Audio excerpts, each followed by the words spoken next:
Dawn of another beautiful day here in Indonesia. My goodness.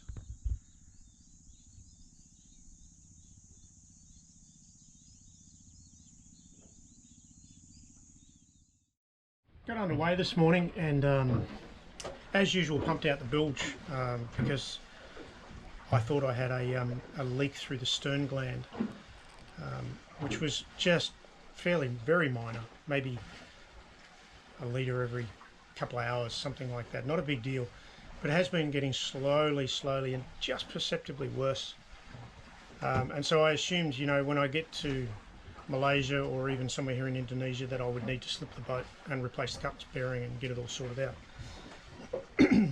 But doing my engine checks this morning, actually, you know, normally I check the oil, the belts, and the raw water cooling, and everything's, you know, doing exactly the way it should.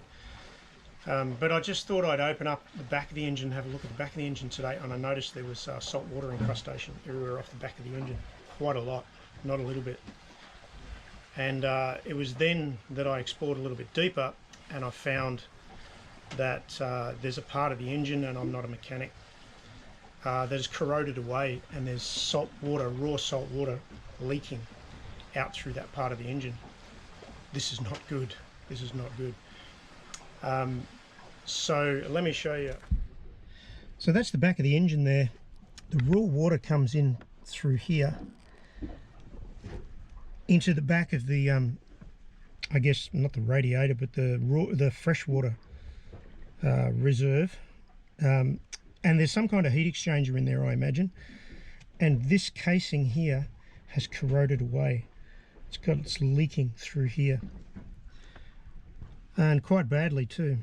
It looks like when someone's taken this nut off, they've actually damaged that casing at the same time, which is eventually corroded through. So the good news is that this looks like it's fairly straightforward to replace. Maybe 2 or 3 hoses, a couple of bolts, a gasket and a new part. The hard part though is that we're in the middle of nowhere. So we have to go to the nearest port where we think we might be able to get repairs and get a part flown in and then stay there until it's done. So it looks like we're going to try for Riong, which is about 50 miles away.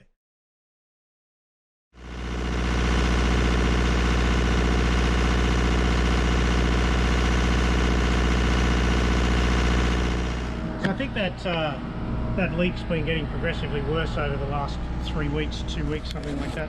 Pretty much since we left Airlie Beach.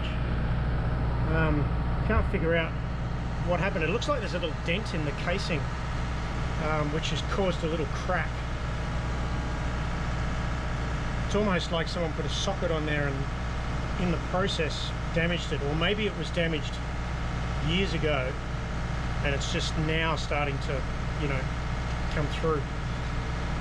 But it's not hot, so I can put my finger on it, and it's not under high pressure.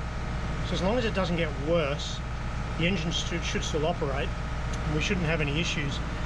We're going to put into Sienda Bay for tonight, which is only about another 20 miles. It's 8 o'clock in the morning. I'm doing that because I can get in there in daylight and anchor. I did want to push on to Riong, which is where I hope to have parts flown into. That's about 50 miles from here. And unfortunately, when it wouldn't arrive there before dark, and that one's a challenging entrance, with lots of fish traps, no doubt, lots of fishermen everywhere, lots of reefs and sandbars, and the charts are inaccurate. They don't match up. So we need a daylight entrance for that one. So if we stop halfway at Sienda Bay, around about lunchtime today, spend the night there, chill out, and then tomorrow go on to Riong. Got my dad in Australia. It's a holiday in New South Wales today, unfortunately, but he's reaching out to his mates and through mechanics and so on to try and get a new part, because it looks like it's fairly easy to replace. And then it's just a matter of us figuring out how to get it delivered here for us, hopefully not more than a week. This is Sienda Bay.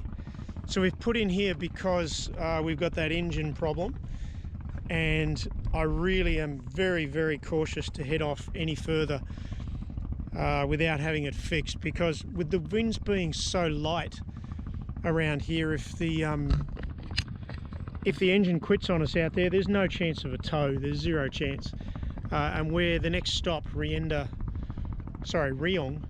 has a lot of reef and it's quite a tricky little entrance to undertake under sail. So yeah, it's just not a possibility.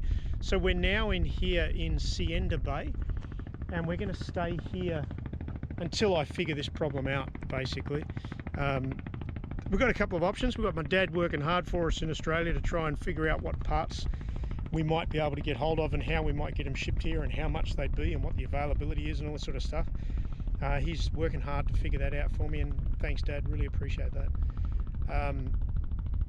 Meantime, I've reached out through Facebook groups for the Yanmar engine to see if we can weld it potentially, and there's a few people who seem to think that that's a possibility. So tomorrow we're going to go ashore here, where I'm sure there'll be no one speaking English, and we're going to try and ask around and see if we can find someone who might be able to weld it for me. If I can find someone, then I'll pull it off the engine, take it in, get it welded and bring it back. I'm not going to pull it off until I know that there's someone there who's at least prepared to have a crack at it. We're going ashore now to Sienda Bay, and we're going to try and find some metal epoxy to try and plug that leak in the heat exchanger cap. Lots of backwards and forwards, Facebook, stuff, messaging with Australia. We may be able to get a spare one sent out to us, but we'd have to do a 4.5-hour car ride each way to get to an airport if we can get there. So anyway, if we can get this epoxy, it looks like we can do a temporary fix. So we're going to try and get some epoxy in town, but who knows what they've got here. We're going to go check out the village of Sienda Bay.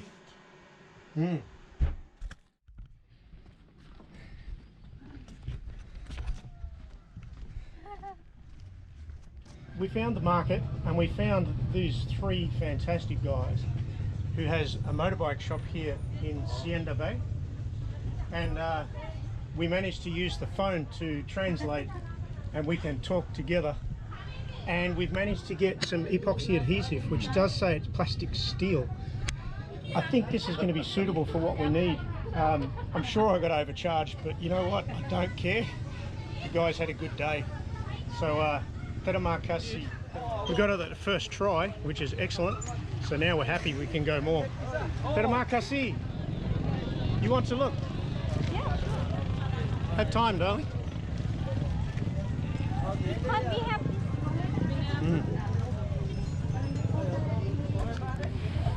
Halo. Hello. Saya Pak Baju. Hello. Halo. Apa kabar? Hello.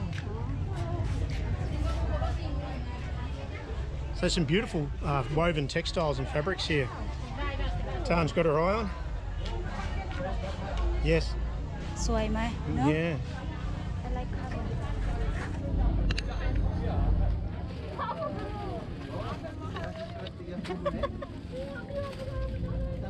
Oh yeah. No. I Huh? like this. Yeah.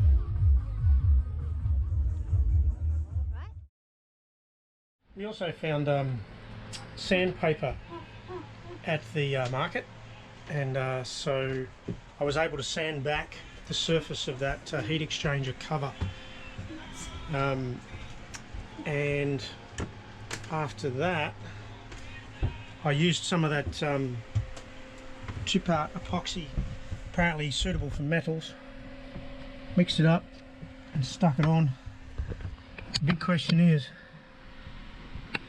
whether it's going to hold. I sure hope so, because I'm kind of out of ideas if it doesn't. Anyway, so it can take up to 10 hours to cure. We're not going to start the engine until the morning, so that's, it's had 18 hours or something like that to cure. So I can't really do any better than that. If it works in the morning, good, we'll continue on. I'm hoping to maybe go to Lombok and get parts there. If it doesn't come good, it doesn't work, I will try to figure out what went wrong. I've got enough to try it probably 3 more times, if I can get the old stuff off, of course. But we will remain here at least until I have that not leaking. Yeah, not likely to let go catastrophically on us, because we are going to need the motor.